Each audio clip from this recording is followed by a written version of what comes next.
This is Tim. I'm Mulele. And this is Critiquing Comics.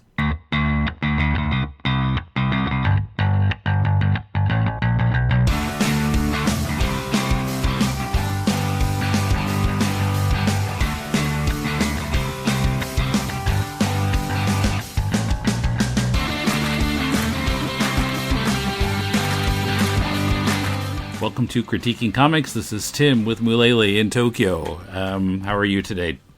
I'm doing well, thank you. And you? Okay, well, my junior high just went on summer vacation, so... happy days. So, yeah, although between teaching private students and podcasting, I don't feel any less busy so far. And this coming week, I've got, 3 different podcast recordings scheduled. So... yeah. But after this week, I think maybe I can slow things down a little bit. Paul and I have had to speed up production of To the Bat Poles because he's going on vacation. So once we have these episodes in the can, then the next few weeks will be relatively lighter. So.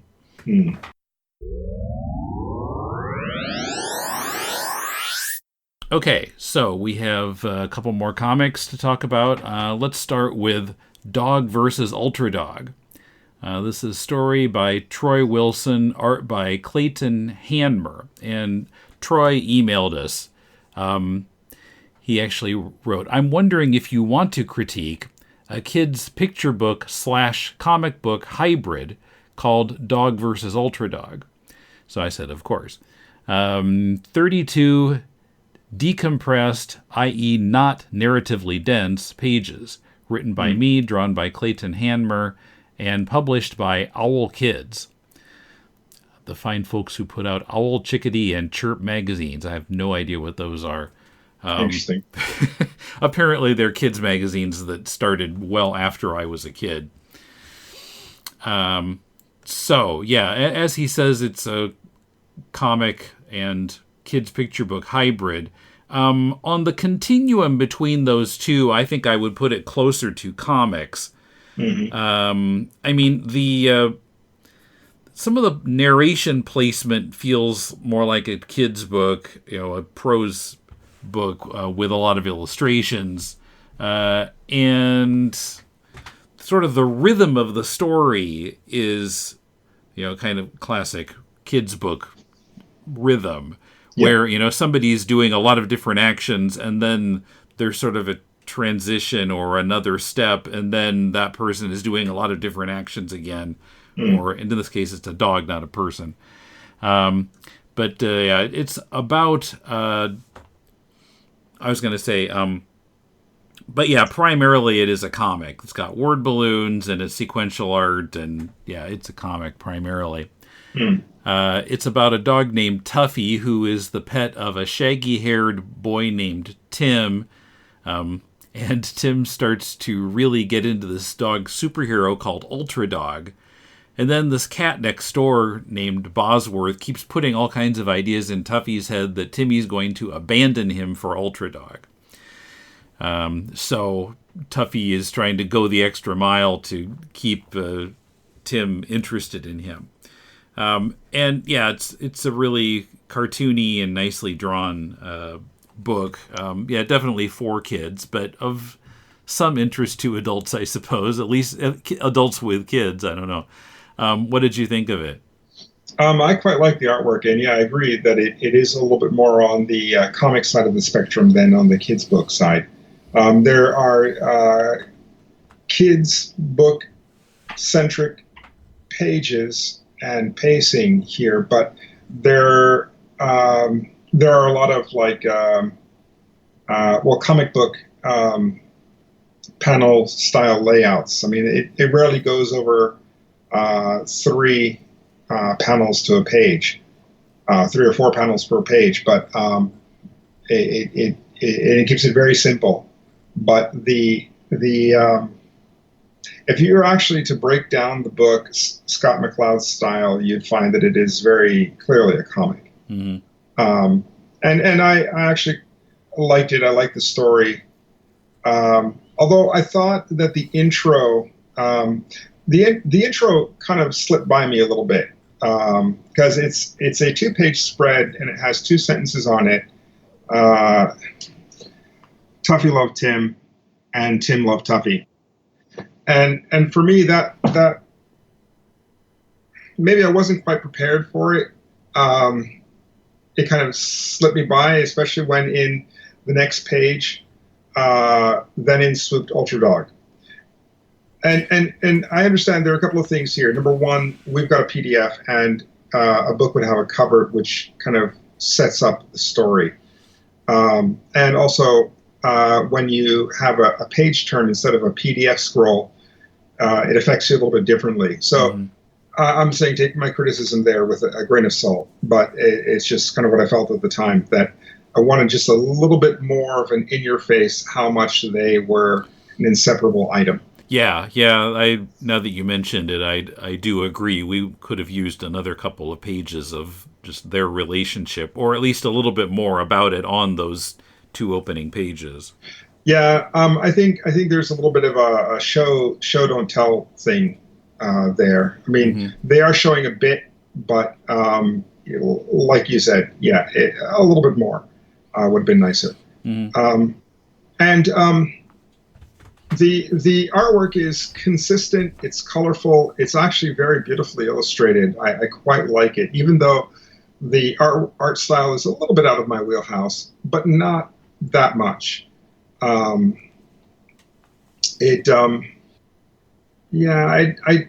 don't want to say who the artwork reminds me of, for fear that I would actually expose my own ignorance in artists. Because I'm one of those guys who flips through Instagram, just going, "Oh, that's cool, that's cool, that's cool," but never really remembering who exactly that is that did that thing that I liked so much. But yeah, there's a lot to like here. The colors are also really, really nice, and the textures of the colors are also really, really good. So all of that stuff works really nicely. There is one thing that I kind of disagree with, and I don't know if it's the writer's choice, some sort of ism that is in kids' books in America. I'm assuming this is from America. But in that the dog's name is Ultra Dog, there's this ultra hyphen est, which is, as far as I know, not a word. Ultra what? Where was this? Ultra est. And he says, "Yeah, I can be the ultra est" or something. Yeah. Yeah. Ultra est is not a word, and kids are not dumb. But more often than not, adults make kids dumb. And this is one of the ways that they do it. Well, I took that as just kind of humorous, but yeah, I mean, kids might not get the joke there. Yeah, well, if you know the correct word, then you're making a joke. But if you are a kid's book and you're teaching the kids something, I kind of want the language to be correct, because Americans have fucked up English already. No offense to my fucked up English speaking American friends, but I don't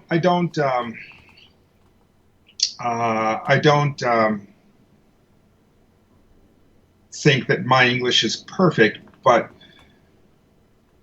I just listen to a lot of shit with a lot of mistakes with the conditionals and with if I were you versus if I was you, and I just kind of maybe I'm just an old guy who left the States in the 90s, and the language has moved on without me. But I listen to that shit and it drives me up the fucking wall. And, now that I'm not really a teacher like that anymore, I don't have to deal with it too much. But when I see it in social media, or when I see it in books, it's just one of those things.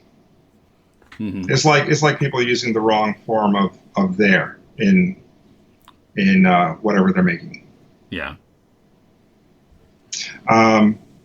So here with this, depending on the age range of the kids, I would say ultra est. No. There are better ways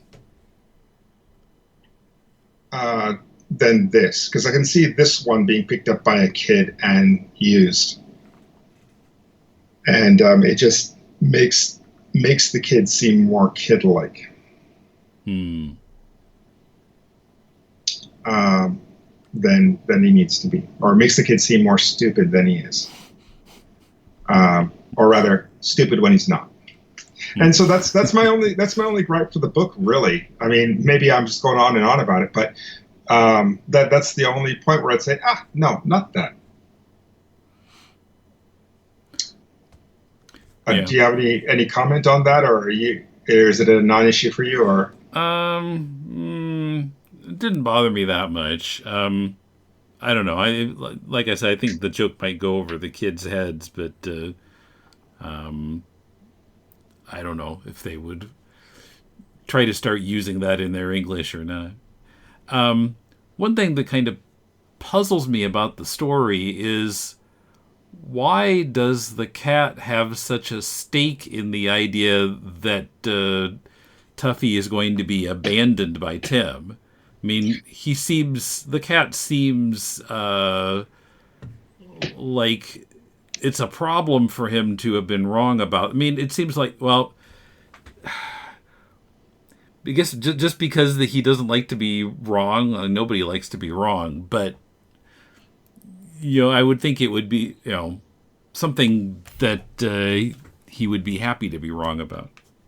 Have you ever owned a cat? No. Well, sort of. Sort of. Okay. Well, before I came to Japan, my sister got a cat, and so we had a cat around the house for a year and a half before I came to Japan.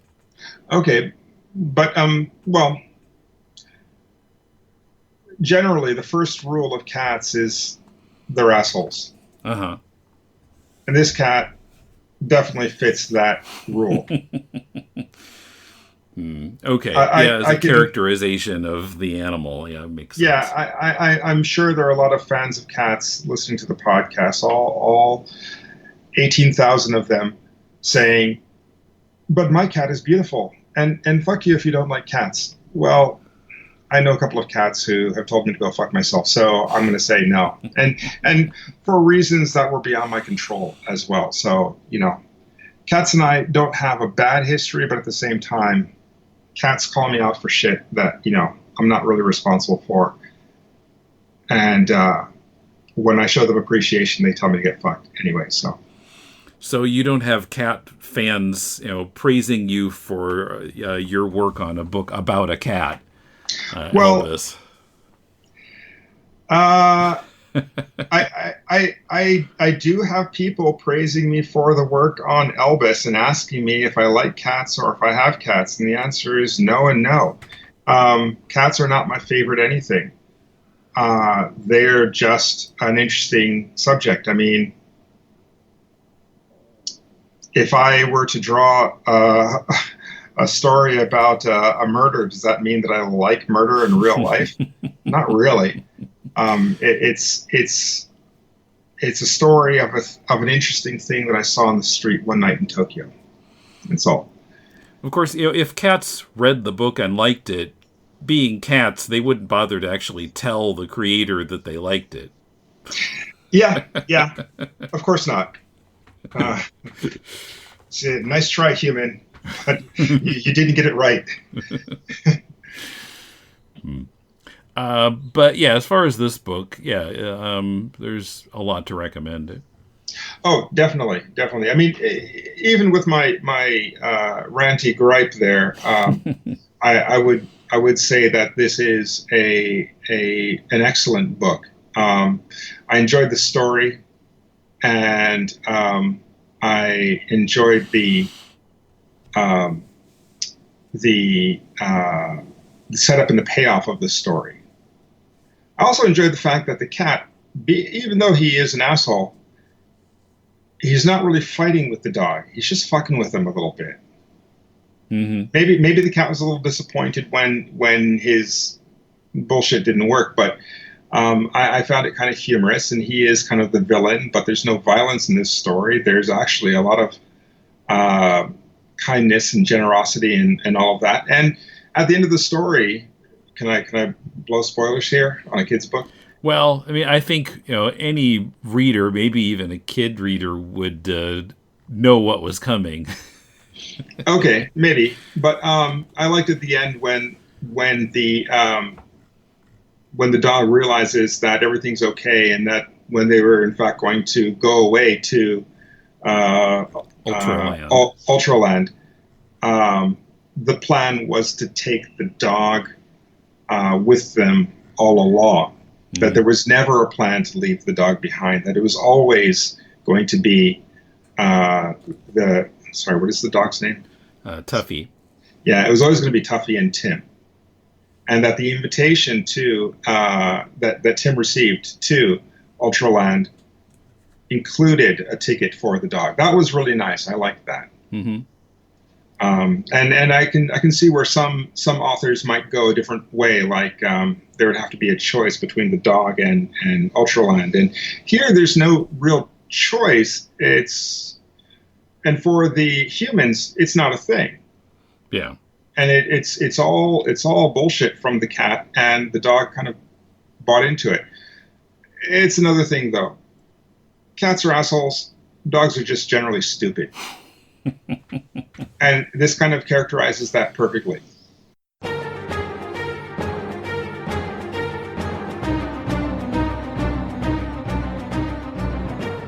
Welcome to the Superman Fan Podcast. My name is Billy Hogan, and I will be your host. Before we begin our journey through the time barrier, please ensure that your red indestructible capes are securely fastened around your necks so that we may all travel safely into the past to explore the Silver Age adventures of the Man of Steel in the pages of Action Comics, Superman, Superman's pal Jimmy Olsen, Superman's girlfriend Lois Lane, and World's Finest Comics. After we return from our journey, I encourage you to go to the website, thesupermanfanpodcast.blogspot.com. I look forward to have you join me each week to explore the Silver Age adventures of the Man of Steel. Next up, we have Chad in Amsterdam, number 3. I know we missed an issue. I can't remember if the other one he sent. I think that might have been issue 2. Maybe we never saw issue 1. No, we reviewed 1 and 2. Just together. Okay, yeah. That's why I feel like, all right, so we have seen all 3 of them.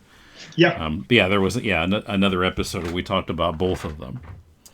Okay. Anyway, this is number 3, and when he sent it, he wrote, I'm hoping that everything is going good with you. I just got my 3rd issue finished. I think I'll do a Kickstarter campaign mainly for some press and preemptive sales. July 24th is the official release date, but I do release it earlier out here in Amsterdam. And he's sending an advance copy, and he said he kind of listed the credits here. He says, I got a couple of artists whose work I was raised on in this issue. Mm-hmm. Cover is by Will Robson, Spawn, Daredevil, West Coast Avengers. Mm-hmm. Back cover by Eric Y. Interior art by Gary Dumm, American Splendor. Mm-hmm. Bernie Miralt from The Jam, Grendel, Dr. Robot, and Lorenzo Milito, who in the book he says it's somebody he ran across on Instagram. Mm-hmm. And I'd love to hear what you all think about it. Mm. So, just kind of explain what stories are in this. It starts out with the story. Of course, he lives in Amsterdam, obviously from Chad in Amsterdam. The first story is pretty much comics documentary about herring in Holland, and catching them and the way of making, what's the right word? So kind of salted herring that are not quite as salty as in some other countries, I suppose, like Norway, Sweden. And kind of the process of getting the fish from the ocean to the market. And Chad himself shows up at the end to eat the herring. And that's the story by Gary Dumm. So, and it does look like American Splendor. Then Dutch Inquisition, which it says is part 3, and this is kind of retelling an evening where Chad met this Dutch woman in a bar and the conversation that they had. And then, let's see. Oh, the last story is called the Ronin, and this is a more kind of cartoony style. It's the one by Lorenzo Melito. And this is more kind of a self-examination, kind of in the context of his living in Amsterdam and having been a tourist there once and living there now, and what the difference is between those two and Dutch people's attitude towards tourists. But yeah, primarily it's about him and his own thoughts. Boy, what can I say about this? Why don't you get started? Okay. First off, I want to say congratulations on the 3rd issue, because he says in the back that he's kind of happy to have gotten this far. And I don't think that, or I should say, I don't know what the difficulty of making his comics is for him. But the first 2 issues were fantastic, and we said so at the time, and we're looking forward to the 3rd one. And this pops up, and I'm really happy to see it. I thought you would be. Yeah, no, I totally dig it. Now with the first story, actually I should say, starting with the cover kind of threw me because it's so American superhero comic centric. Yeah, because that's the artist who drew it. He's done Marvel work.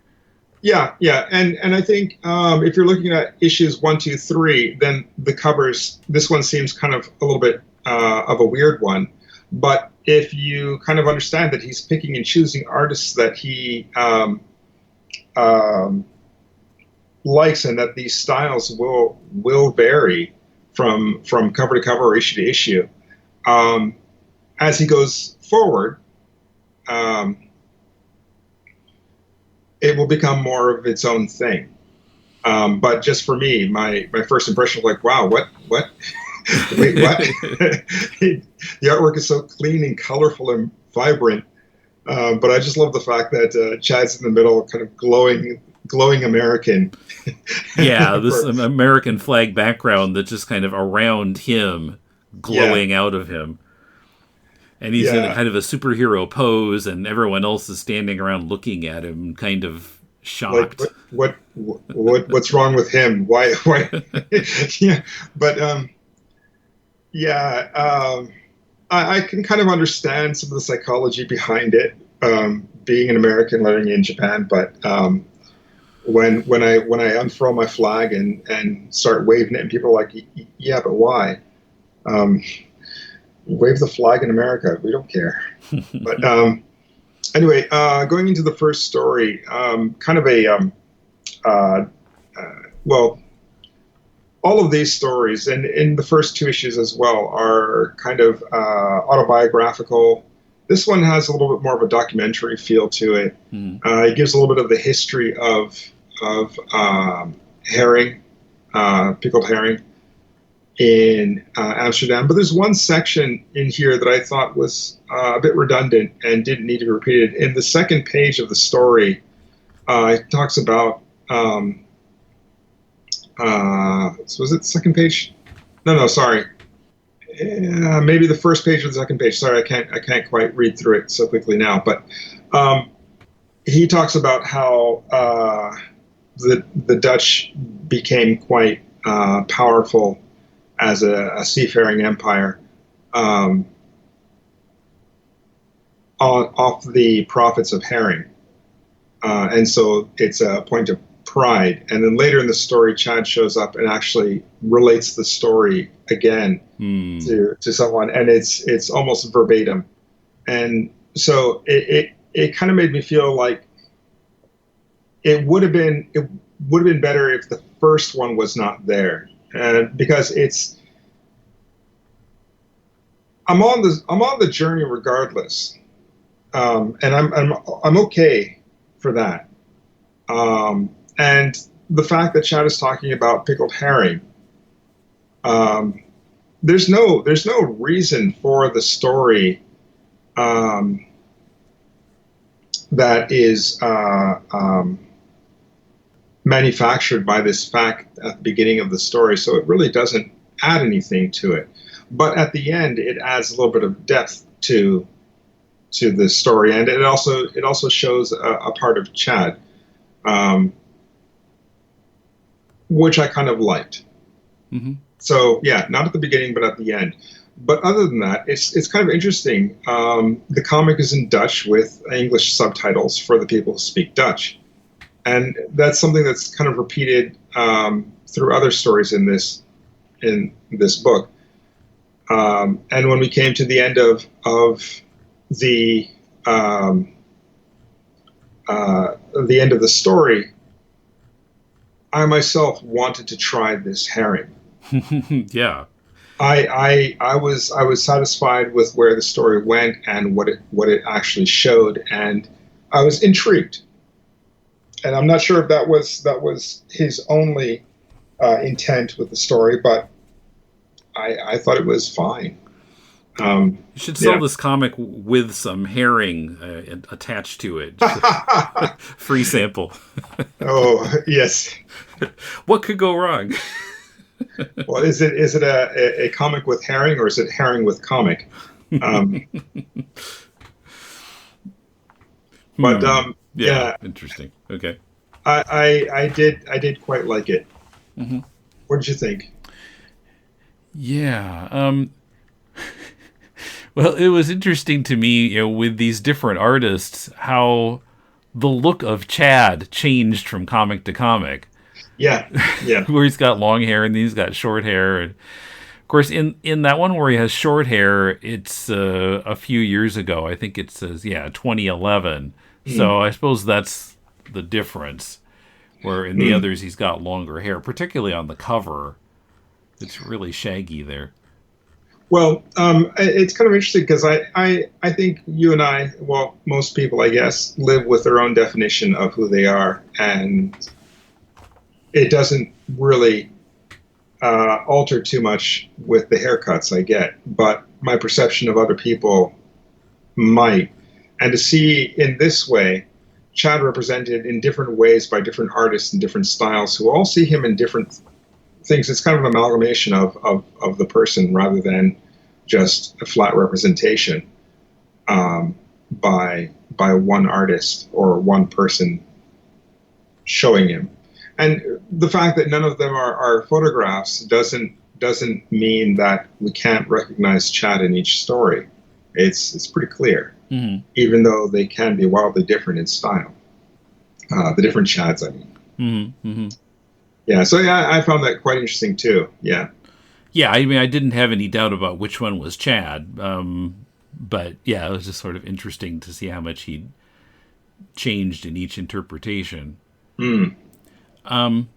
Yeah, I wonder, of course he's got these artists drawing a lot of Amsterdam. He must be sending them photos to draw from or something, because I don't know how many of these artists have ever set foot in Amsterdam. Mm. Mm-hmm. I'm sorry, what?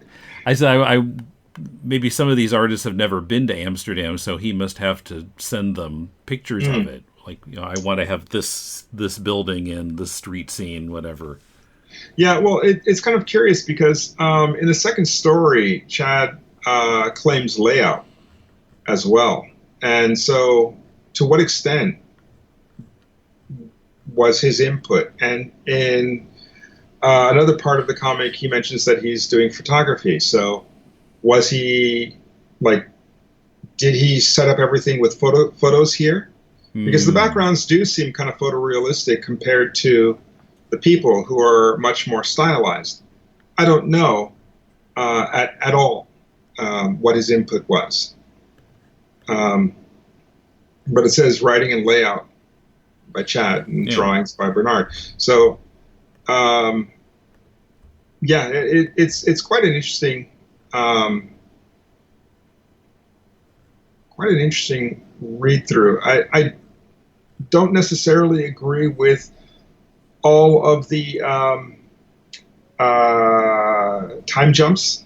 I don't know what to say. The time between panels, sometimes it jumps in a weird way for me. Because if the panel layout is, because we're talking about a 6-square grid on a page, for me that kind of means that the timing is evenly spaced, but it isn't between some of them. And so it kind of jumped a little weird for me, especially when every once in a while he throws in a kind of a long panel at the bottom of a page. But other than that, I thought the story was nice. I quite liked it. Yeah, and you read this comic and you kind of feel like you visited Amsterdam, because it gives a good kind of feel of what it's like there. Yeah. But absolutely, my favorite story was the third story, the Ronin one. Yeah. I like it because of some of what he says about tourism versus being a tourist versus being a foreigner living there. And I also like the art style quite a bit, especially the 2-page panorama in 5-point perspective is really, really good. I really like the way he's always walking through in the same pose, just trying to ignore all the shit that's going on around him while being aware of exactly everything that's going on around him. It's like he can't shut it out, but keeping himself kind of huddled and closed off helps him kind of tone it down just enough where he can handle it. He knows exactly what it is, though. But yeah, I also liked the way some of the text was handled on, for example, page 25. Right. Yeah. It's kind of reminiscent of Will Eisner and some of the stuff that he did. It's not quite as showy as that, but it does have a certain nod to that, I feel. Yeah, I thought that was interesting. I had to look carefully at it because I was trying to figure out if it was narration or if it was just part of the art, or what is this text? Oh yeah, I guess this is part of the continuation of the narration. This is not like what he's seeing in the city. This is what he's telling us. Yeah, but it's arranged in on perspective so that it's on the ceiling, on the walls of this tunnel he's walking through. Yeah. And I quite liked it. And I felt that it ended the comic pretty nicely. So sorry, I've been ranting for a bit. Go ahead. Well, it's hard for me to know what to say about it exactly. I mean, certainly it was interesting. I enjoyed it, but I don't know. I'm having trouble critiquing things today. Maybe I'm just still kind of decompressing now that school is ended for a little while. Oh yeah, I know that. Mine also just ended last week. But of the 3 stories, which one do you like best, and why? Certainly I like the art in the last one the best, the Melito. I don't know. Story-wise, I might lean a little more towards the second one. I'm not quite sure why, even. Just kind of interesting to hear his conversation with this woman. I don't know. I was trying to figure out what happened at the end. Did he take her to his room and then they went back out afterwards? Or were they just... It looked like they were... I didn't understand they were passing through these lockers or past some lockers. Well, and then the guy's looking at other guy's looking at his watch there, like it implies that some time has gone by. No, I think the lockers, that's the entrance to the club, and they're just leaving. Some clubs in Tokyo have the same setup where you got coin lockers to throw your junk in before you get to the dance floor or the whatever. I mean, it seems to be a club. There are a couple of people dancing here and there, but mostly for their point, it's wallflowers in a bar. But yeah, they pass the coin lockers, leave the club, walk down the stairs and out the front door and into the street, and that's it. Okay. What happens after that is not our business. Yeah. Although Inquisition number 3, I'm sorry I don't have issues 1 and 2 with me, because I would like to kind of look back and see what parts 1 and 2 are. Yeah, I was wondering about that too. Do I still have those somewhere? Okay, now I'm looking at number 1, where the first story was called, The Dutch Inquisition Part 1, circa 2010. And this is, a different artist, but it's also him talking with someone in a bar. So apparently the Inquisition series is about talking in bars. Right. Okay. And I'm looking through issue 2 here. Well, in this case, it's someone he's talking to on the street, and then they go into like a coffee shop or something. So, but so that's the idea of the Dutch Inquisition series, where he's just talking with people in Holland. Okay. Well, I mean, we go through the same thing in Japan. There's a bit of an Inquisition here as well. I don't notice it as much. Well, it's just everyday life. Yeah, I suppose. Although but when you get used to it and just kind of take it for granted, it's maybe relatively rare to have the presence of mind to think to reproduce it in your comic. Yeah. So that's cool of him that he's able to think, this would be interesting to put in my comic. So write it all down. Yeah. So after this, the third issue, how do you feel about the future of the comic? Do you see it going in a certain direction, or is there some expectation that you have for issue 4 and beyond? Or do you think 3 and done is good for this? Well, I don't know. I mean, it seems like he's planning to do more. I think it could stay interesting. He keeps doing more. Of course, I think once you've done a lot of stories about the same topic, it could get a little harder to come up with new stuff. I don't know.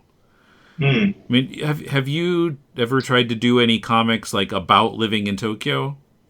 Well, I did that one about ghosts, and I would say actually all of the comics that I write are kind of a reflection on my experience here. Sure. I just put some of it into fantasy. So the SF comic Mind Gator is just about a guy on his bicycle who rides around and gets in various troubles, and the character is not me, but he does basically what I do: ride my bicycle around Tokyo. That's it. And that's what it was, basically an expression of my joy of riding bicycle through a city, through a big city. And then the plot kind of got in the way of all of that. But so I would say I don't do any kind of straight thing, um, except for Yakai. Night Mystery is the English title. Yeah. So yeah, I went out ghost hunting with a friend. We turned it into stories, and we made a little 16-page story, four of them, and that's it for now. She's got a bigger story. My writing partner's got a bigger story that she's working on, and when it comes to that, I'll have nothing to do with that story except draw it. And the themes are kind of similar, I imagine. It'll be about ghosts, but the idea is that it's a true story. When does it get boring? I don't know. And for me, for this comic, it's not there yet. I should. Sorry, it sounds negative for me to say it's not there.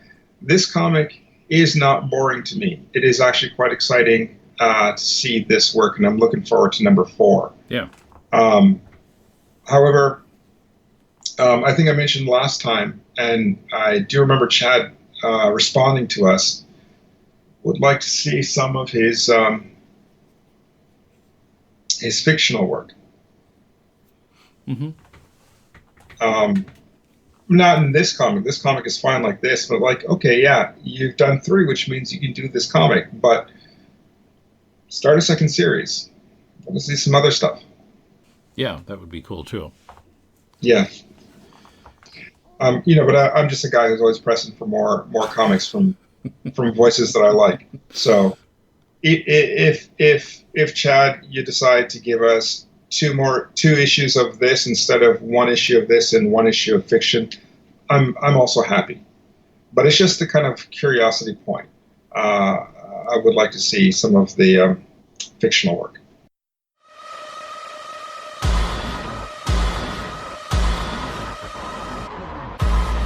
Support this and all the Deconstructing Comics shows on Patreon. Pledge at least $4 a month to hear extra programming, including Tim Catches Up with the MCU, in which Mulele and I watch all the movies of the Marvel Cinematic Universe. Me for the first time, him, a committed viewer of them from way back, who's finally found someone to talk about them with.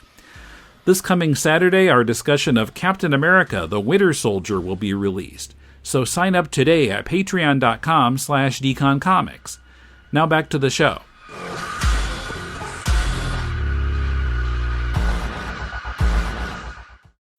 Recently, the trailer for Cats dropped. Recently, I should say this morning, it dropped. I watched it and I thought, man, this is ass. But it's one of those things where am I just hating something that I have no understanding of, or is this truly bad? The CG, I didn't care, but I see a lot of bad CG in the world, from Jar Jar Binks on out. And it. So explain a little more deeply of what exactly you didn't like about it. Okay. Or I guess a lot of people online didn't like about it. For me personally, I don't like musicals. I have no interest in Cats, and the idea of these cats being humanesque,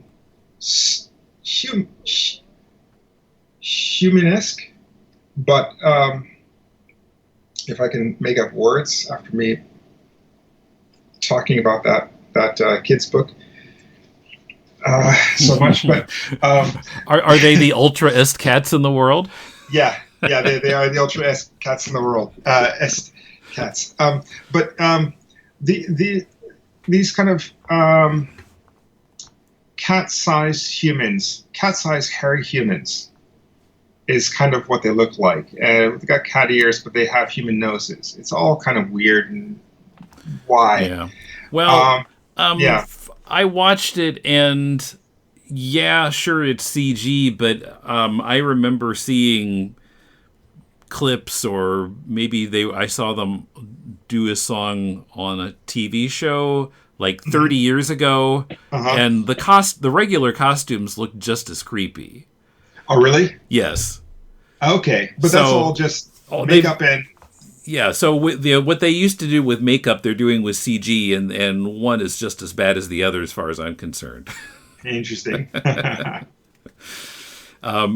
guess the main difference is that for the movie, they saved a lot of time in the makeup chair. Perhaps.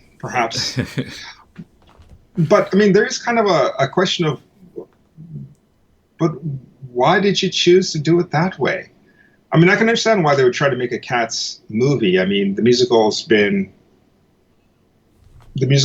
was big forever, and I can understand they would try to do that. But some of the choices here just seem kind of bizarre to me, and I don't know. It's a little bit cringy too, just the whole concept of it. But again, I felt that it was. Possibly just me, until I opened up Twitter and saw that everybody was bagging on it. They're like, "Oh my God, what the fuck is this? This is so horrible." And then also seeing some videos online where people are like, "Yeah, this is the worst thing I've ever seen, but I got to see this in the movie theater." So who knows? It might actually become a bit of a hit. But I mean. Are we entering the age of the ironic blockbuster, or are we already there with Star Wars? I don't know. But what did you think of this trailer? I guess it was about what I expected. I was never interested in the musical, partly because of how creepy they looked in the makeup. So. Yeah, I mean, there are a lot of big stars in there, but I don't really care about watching it. I was just looking at it on Wikipedia here. So the musical debuted way back in 1981. Oh, okay. And I was asking before we started, why did it take so long to make a film? But this is actually the second Cats film. Oh, really? There was 1998 they did one. How did that fare? Okay. So that was a direct-to-video film of the stage musical. Okay. So that kind of doesn't count. They're just trying to extend the life of the musical at that point. Yeah. Okay. So yeah, that was not a theatrical release. Yeah. So in as a part of this, I saw some people comparing this to Sonic the Hedgehog trailer, which you also had not seen, and so I asked you to take a look at it. What did you think of the Sonic the Hedgehog trailer? Yeah, well, considering that there was no preceding Sonic the Hedgehog musical with creepy costumes, I couldn't understand why they made the choices they did on the design of Sonic. I mean, he's too tall, and the face is just a little too human. So, yeah, you. Yeah. It looks like kind of a funny movie, though, with Jim Carrey in it. Yeah, he'll be the highlight of the film. But, I mean, he was also the highlight of The Grinch.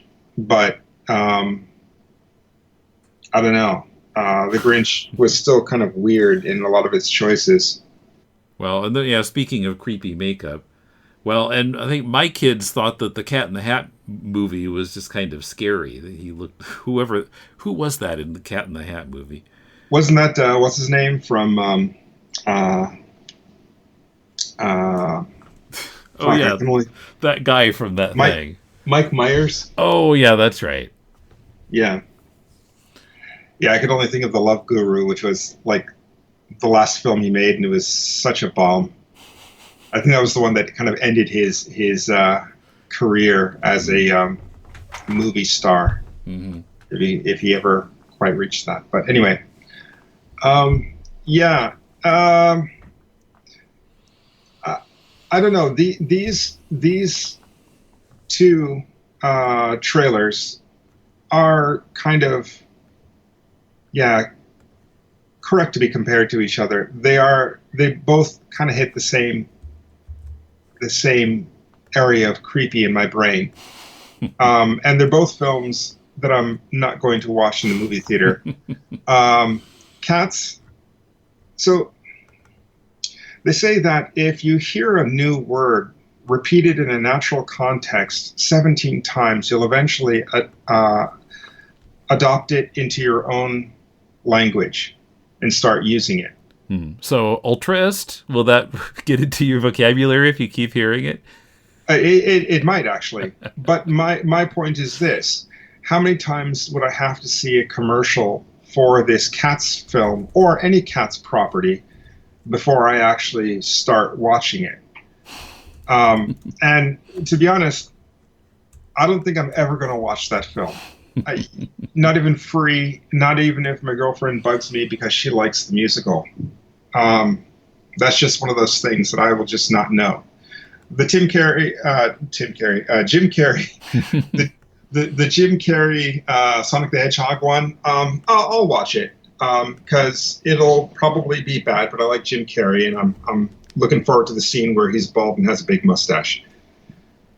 But that's about it. But it's just looking at films like that, I can kind of see why Hollywood is like, films, they're it's getting terrible. We can't make money anymore. No, they're just doing stupid fucking shit. So of course they're gonna lose a little bit of money. But anyway, that's pretty much all I had on that thing. It was just kind of a weird kind of, why the fuck is this?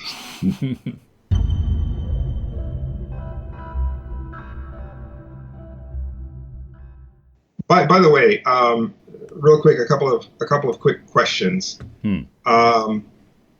So first, our next Tim catches up with the MCU is which film? Winter Soldier. Winter Soldier, right? Okay.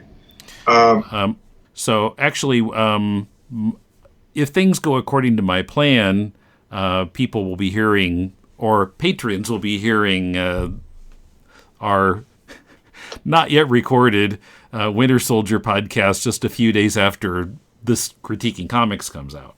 Okay.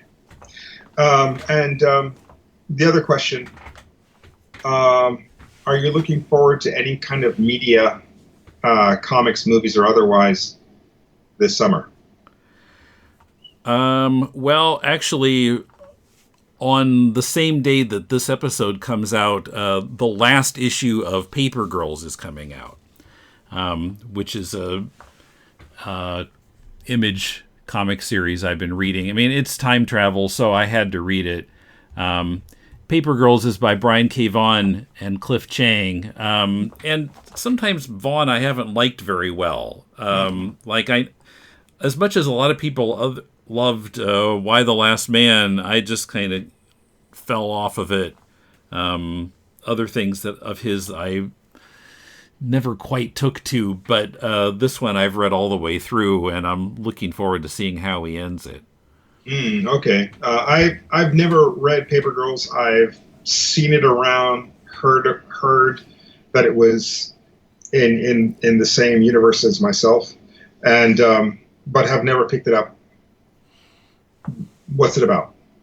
Well, so there are 4 newspaper delivery girls in a fictional town in Ohio in 1988. And it's early morning, the 1st of November of 1988, and then things just kind of start going haywire. The sky all changes, and there are these big creatures appearing, and the people who are speaking, future, English from so far in the future that they can't understand it. And they end up, being pulled into this time travel adventure where some people from the future are fighting some other people from further in the future about the future of time travel itself. It's kind of complicated. Well, there was a Deconstructing Comics episode about it last year. Where the series is only partway through at the time. So I'm looking forward to reading the last issue. All right, man. How about you? I've not read a single issue. But I mean, as far as looking forward to any media coming out this summer, there's no movie that I'm really looking forward to so much. But there is a TV show called The Boys that's out on Amazon Prime. I think next week. At least that's the release date that I see for the States. I don't know if they stagger their stuff. I'll probably stream it illegally anyway. But anyway, I'm looking forward to that quite a bit. It has, what's his name, who played that guy in that movie? He played McCoy in the new Star Trek, and he also played Judge Dredd in the better Judge Dredd movie. The only Judge Dredd movie, because that first one with Stallone, that wasn't anything. But I can't remember the name of the actor, sorry. But anyway, the premise is, and forgive me if I got it wrong because I don't know, and actually someone commented recently that the advertising this has been absolute shit. And so no one knows it's out there or that it's coming. But the premise is superheroes are just a thing. And some of them are super groups like Super Friends or the Avengers. And some of them are a little bit less so. They're struggling. They don't have good PR or whatever. But it kind of looks like a group of misfits who are kind of a PR nightmare and how they're supposed to be kind of pulled together into shape to actually be heroes, if not in real life, or at least seen as heroes. Mm-hmm.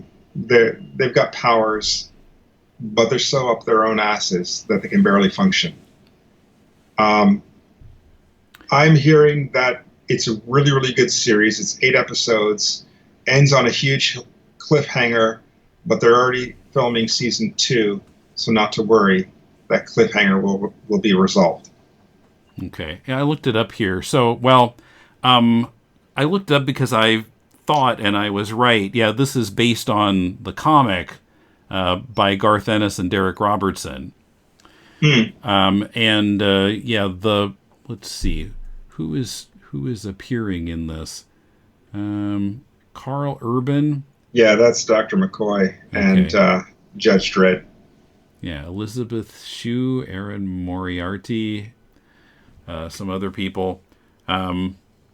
This was a comic originally. I've never read it, but I heard some stuff about it on another podcast. Yeah, in general, I don't read comics, but and thank goodness for this series. Now I don't have to. I'm looking forward to that. That's about it. Don't really know very much about the series, and actually, that's kind of refreshing. I'd rather not know so much. Mm-hmm. Just that it has a couple of actors that I like. It looks kind of decent. I hear the budget is good. I hear the story is good. And some people are saying it's the best thing since sliced cheese. Anyway, that's what I'm looking forward to. Sliced cheese. Okay, interesting. Or bread. I mean, whatever. Since grilled cheese sandwiches. Or the best thing since sliced kamaboko. I don't eat so much kamaboko. For just those not in the know, at New Year's. For those not in the know, that's sliced pressed fish from Japan. Yes. Anyway. Yeah.